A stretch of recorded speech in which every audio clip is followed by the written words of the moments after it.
श्री राम जय जय राम।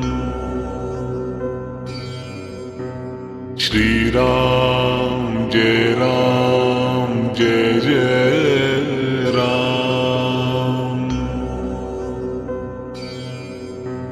श्री राम जय जय राम।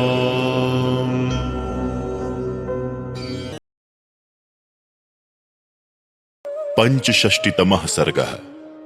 विश्वामित्र की घोर तपस्या, उन्हें ब्राह्मणत्व की प्राप्ति तथा राजा जनक का उनकी प्रशंसा करके उनसे विदा ले राजभवन को लौटना। शतानंद जी कहते हैं, श्री राम प्रतिज्ञा के अनंतर महामुनि विश्वामित्र उत्तर दिशा को त्याग कर पूर्व दिशा में चले गए और वहीं रहकर अत्यंत कठोर तपस्या करने लगे। रघुनंदन 1,000 वर्षों तक परम उत्तम मौन व्रत धारण करके वो परम दुष्कर तपस्या में लगे रहे। उनके उस तप की कहीं तुलना नहीं थी। 1,000 वर्ष पूर्ण होने तक वो महामुनि काष्ठ की भांति निश्चेष्ट बने रहे। बीच बीच में उन पर बहुत से विघ्नों का आक्रमण हुआ, परंतु क्रोध उनके भीतर नहीं घुसने पाया। श्री राम अपने निश्चय पर अटल रहकर उन्होंने अक्षय तप का अनुष्ठान किया।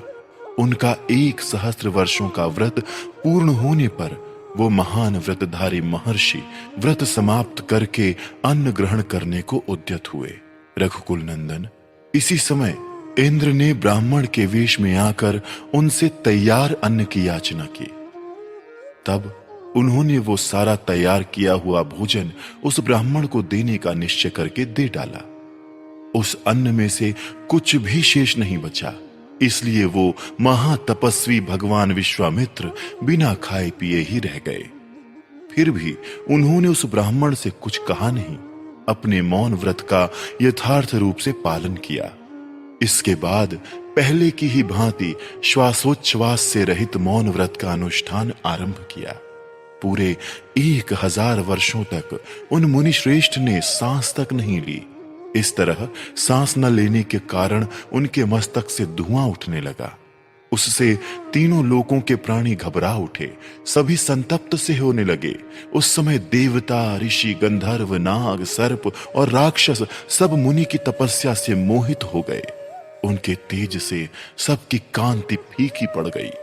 वो सब के सब दुख से व्याकुल हो पितामह ब्रह्मा जी से बोले, देव, अनेक प्रकार के निमित्तों द्वारा महामुनि विश्वामित्र को लोभ और क्रोध दिलाने की चेष्टा की गई, किंतु वो अपनी तपस्या के प्रभाव से निरंतर आगे बढ़ते जा रहे हैं।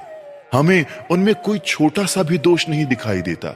यदि इन्हें इनकी मनचाही वस्तु नहीं दी गई तो ये अपनी तपस्या से चराचर प्राणियों सहित तीनों लोकों का नाश कर डालेंगे। इस समय सारी दिशाएं धूम से आच्छादित हो गई हैं, कहीं कुछ भी सूझता नहीं है। समुद्र क्षुब्ध हो उठे हैं, सारे पर्वत विदीर्ण हुए जाते हैं, धरती डगमग हो रही है और प्रचंड आंधी चलने लगी है। ब्रह्मन, हमें इस उपद्रव के निवारण का कोई उपाय नहीं समझ में आता है। सब लोग नास्तिक की भांति कर्मानुष्ठान से शून्य हो रहे हैं। तीनों लोकों के प्राणियों का मन क्षुब्ध हो गया है, सभी किंकर्तव्य विमूढ़ से हो रहे हैं। महर्षि विश्वामित्र के तेज से सूर्य की प्रभा फीकी पड़ गई है। भगवान, ये महाकांतिमान मुनि अग्नि स्वरूप हो रहे हैं। देव, महामुनि विश्वामित्र जब तक जगत के विनाश का विचार नहीं करते तब तक ही इन्हें प्रसन्न कर लेना चाहिए। जैसे पूर्व काल में प्रलय कालिक अग्नि ने संपूर्ण त्रिलोकी को दग्ध कर डाला था, उसी प्रकार ये भी सबको जलाकर भस्म कर देंगे। यदि ये देवताओं का राज्य प्राप्त करना चाहें तो वो भी इन्हें दे दिया जाए। इनके मन में जो भी अभिलाषा हो उसे पूर्ण किया जाए। तदनंतर ब्रह्मा आदि सब देवता महात्मा विश्वामित्र के पास जाकर मधुर वाणी में बोले, ब्रह्मर्षि, तुम्हारा स्वागत है। हम तुम्हारी तपस्या से बहुत संतुष्ट हुए हैं। कुशिक नंदन, तुमने अपनी उग्र तपस्या से ब्राह्मणत्व प्राप्त कर लिया। ब्रह्मन, मरुदगणों सहित मैं तुम्हें दीर्घायु प्रदान करता हूं। तुम्हारा कल्याण हो। सौम्य, तुम मंगल के भागी बनो और तुम्हारी जहां इच्छा हो वहां सुखपूर्वक जाओ। पितामह ब्रह्मा जी की ये बात सुनकर महामुनि विश्वामित्र ने अत्यंत प्रसन्न होकर संपूर्ण देवताओं को प्रणाम किया और कहा, देवगण, यदि मुझे ब्राह्मणत्व मिल गया और दीर्घ आयु की भी प्राप्ति हो गई तो ओंकार, वषटकार और चारों वेद स्वयं आकर मेरा वरण करें।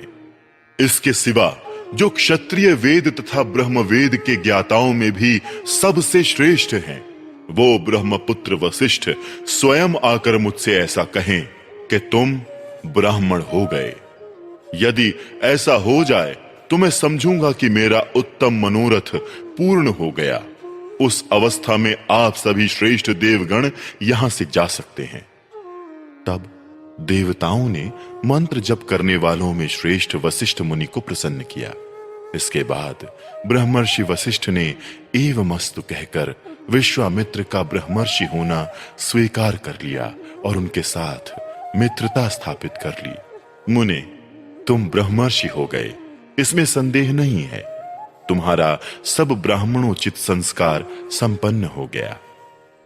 ऐसा कहकर संपूर्ण देवता जैसे आए थे वैसे लौट गए।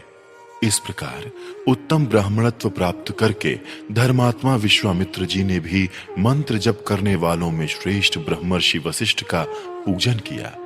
इस तरह अपना मनोरथ सफल करके तपस्या में लगे रहकर ही ये संपूर्ण पृथ्वी पर विचरने लगे। श्री राम इस प्रकार कठोर तपस्या करके इन महात्मा ने ब्राह्मणत्व प्राप्त किया। रघुनंदन, ये विश्वामित्र जी समस्त मुनियों में श्रेष्ठ हैं। ये तपस्या के मूर्तिमान स्वरूप हैं, उत्तम धर्म के साक्षात विग्रह हैं और पराक्रम की परम निधि हैं। ऐसा कहकर महातेजस्वी विप्रवर शतानंद जी चुप हो गए। शतानंद जी के मुख से ये कथा सुनकर महाराज जनक ने श्री राम और लक्ष्मण के समीप विश्वामित्र जी से हाथ जोड़कर कहा, मुनि प्रवर, कौशिक, आप ककुत्स्थ कुल नंदन श्री राम और लक्ष्मण के साथ मेरे यज्ञ में पधारे। इससे मैं धन्य हो गया। आपने मुझ पर बड़ी कृपा की। महामुने, ब्रह्मन, आपने दर्शन देकर मुझे पवित्र कर दिया। आपके दर्शन से मुझे बड़ा लाभ हुआ, अनेक प्रकार के गुण उपलब्ध हुए। ब्रह्मन, आज इस सभा में आकर मैंने महात्मा राम तथा अन्य सदस्यों के साथ आपके महान तेज का वर्णन सुना है, बहुत से गुण सुने हैं। ब्रह्मन, शतानंद जी ने आपके महान तप का वृत्तांत विस्तार पूर्वक बताया है। कुशिक नंदन, आपकी तपस्या अप्रमेय है, आपका बल अनंत है तथा आपके गुण भी सदा ही माप और संख्या से परे हैं। प्रभु, आपकी आश्चर्यमयी कथाओं के श्रवण से मुझे तृप्ति नहीं होती है, किंतु मुनि श्रेष्ठ, यज्ञ का समय हो गया है। सूर्यदेव ढलने लगे हैं।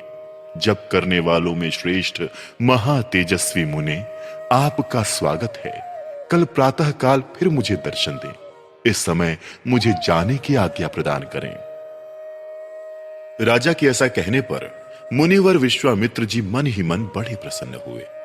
उन्होंने प्रीति युक्त नर श्रेष्ठ राजा जनक की प्रशंसा करके शीघ्र ही उन्हें विदा कर दिया। उस समय मिथिलापति विदेह राज जनक ने मुनि श्रेष्ठ विश्वामित्र से ये बात कहकर अपने उपाध्याय और बंधु बांधवों के साथ उनकी शीघ्र ही परिक्रमा की। फिर वहां से वो चल दिए। तत्पश्चात धर्मात्मा विश्वामित्र भी महात्माओं से पूजित होकर श्री राम और लक्ष्मण के साथ अपने विश्राम स्थान पर लौट आए। इस प्रकार श्री वाल्मीकि निर्मित आर्ष रामायण आदि काव्य के बाल कांड में 65वां सर्ग पूरा हुआ।